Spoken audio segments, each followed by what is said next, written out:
అందరికీ నమస్కారం. కందుకూరు ప్రజలకు స్వీట్ న్యూస్, అద్దంకి ప్రజలకు శుభవార్త. రెండిట్లో పెద్ద తేడా లేదు. అయినా కూడా అద్దంకి కాన్స్టిట్యున్సీ, కందుకూరు కాన్స్టిట్యున్సీ వారిరువురు ఎప్పటి నుంచో ఆశగా ఎదురు చూస్తున్నటువంటి కందుకూరు నియోజకవర్గంలో కందుకూరు నియోజకవర్గాన్ని, అద్దంకి నియోజకవర్గాన్ని ప్రకాశం జిల్లాలో కలిపే అంశానికి మరి సీఎం చంద్రబాబు నాయుడు గారు ఆమోద ముద్ర వేశారు.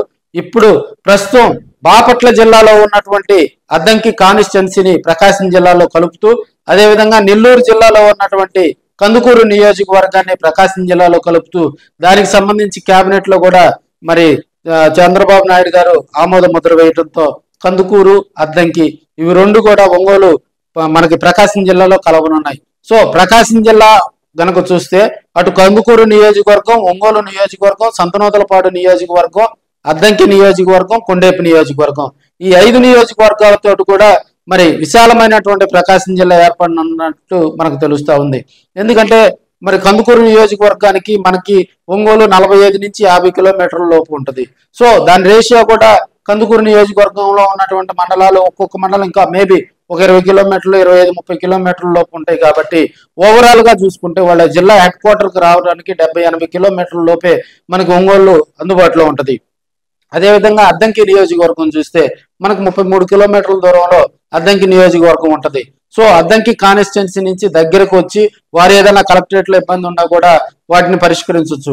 అదే గతంలో అద్దంకి నియోజకవర్గం నుంచి బాపట్ల జిల్లా హెడ్ క్వార్టర్ కు, బాపట్ల కలెక్టరేట్ కి వెళ్ళాలంటే వారికి సరైనటువంటి మార్గం లేక అనేక ఇబ్బందులు పడేవాళ్ళు. మార్కాపురం జిల్లా ఏర్పాటుకు సంబంధించి చంద్రబాబు నాయుడు గారు తీసుకున్నటువంటి నిర్ణయం మరి ఇక్కడ కందుకూరు నియోజకవర్గం, అద్దంకి నియోజకవర్గ ప్రజల ఆశలకు కొత్త ఊహలు వచ్చాయని కూడా తెలియజేసుకోవచ్చు. సో రెండు కాన్స్టిట్యున్సీలో కూడా ప్రకాశం జిల్లాలో గతంలో వల్లే ఇవిడిపోతాయని కూడా మనం చెప్పుకోవచ్చు. అదేవిధంగా పారిశ్రామికంగా కూడా శరవేగంగా అభివృద్ధి చెందటానికి, ఎందుకంటే మన కందుకూరు నియోజకవర్గంలో కూడా రామాయపట్నం పోర్టు ఉంది. సో ఆ పోర్టు కూడా ఇప్పుడు మనకి ప్రకాశం జిల్లా పరిధిలోకి వస్తుంది.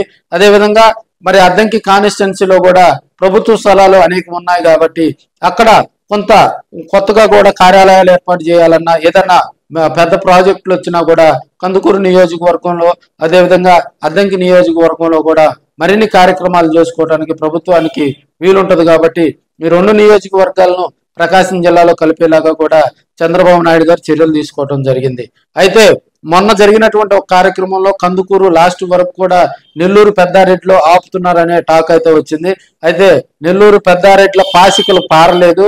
చంద్రబాబు నాయుడు గారు తీసుకున్న నిర్ణయమే ఫైనల్ కాబట్టి మరి ప్రకాశంలోకి కందుకూరు చేరిపడిందని కూడా మనం చెప్పుకోవచ్చు. దీంతో కందుకూరు నియోజకవర్గంలో కూడా అభివృద్ధి శరవేగంగా జరుగుతుంది. ఎందుకంటే కందుకూరు మున్సిపాలిటీ ఉంది, మనకు అద్దంకి మున్సిపాలిటీ కూడా మనకి శరవేగంగా అభివృద్ధి చెందుతుందని కూడా రాజకీయ విశ్లేషకులు చెప్తా ఉన్నారు.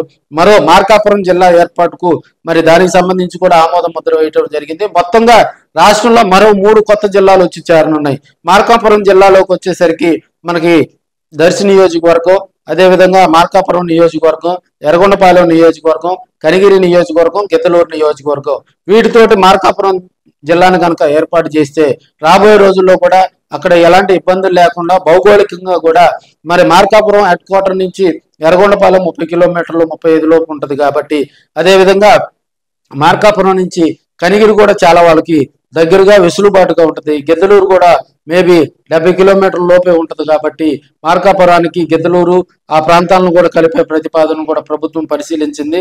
రాబోయే రోజుల్లో కొత్త మార్కాపురం జిల్లా ఏర్పాటునట్లు కూడా మనం తెలుసుకోవచ్చు. వెనుకబడిన ప్రాంతాలు అభివృద్ధి చెందాలంటే మరి ఇలాంటి జిల్లాల ఏర్పాటు కావాలి. అదేవిధంగా మరి ప్రకాశం ఒడిలోకి అద్దంకి, ప్రకాశం రావడంతో అద్దంకి నియోజకవర్గం మరి మనకి కందుకూరు నియోజకవర్గంలో ఉన్న అద్దంకి నియోజకవర్గం, కందుకూరు నియోజకవర్గంలో నాయకులు సంబరాలు చేసుకుంటున్నారని మనం చెప్పుకోవచ్చు.